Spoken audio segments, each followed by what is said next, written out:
দীপাবলি ও অমাবস্যার মানিবল রিচুয়াল। দীপাবলির অমাবস্যার রাত হলো বছরের সবচেয়ে শক্তিশালী রাত। নিজের এনার্জি রিসেট করার, অভাববোধ ছেড়ে দেওয়ার এবং ঐশ্বরিক প্রাচুর্যকে আহ্বান করার সময়।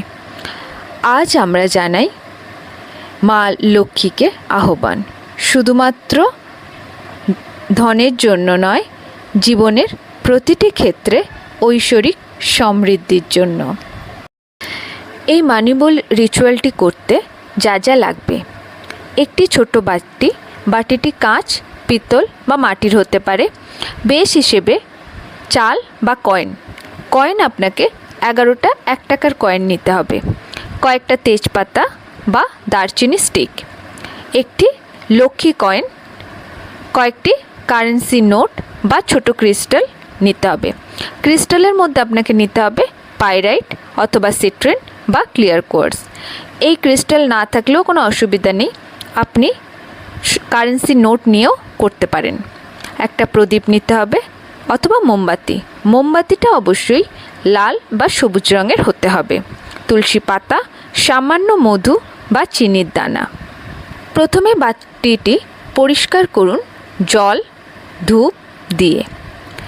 তারপরে এই বাটিটি পরিষ্কার সাথে সাথে বলুন, আমি আমার পুরনো এনার্জিকে রিলিজ করছি এবং নতুন এনার্জিকে স্বাগত জানাচ্ছি।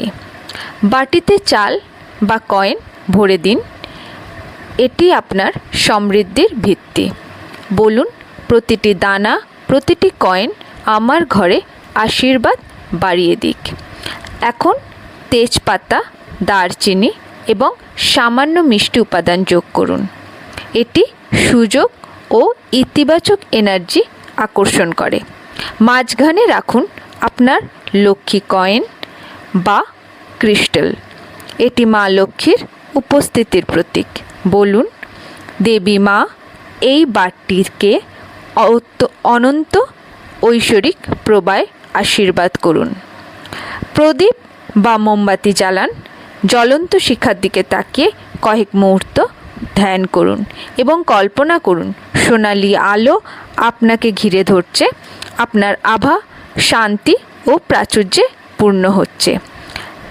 এখন উচ্চারণ করে বলুন, ধন আমার দিকে প্রবাহিত হয়, সুযোগ নিজে থেকেই আমার কাছে আসে, আমি ঐশ্বরিক সমৃদ্ধির সঙ্গে একাত্ম।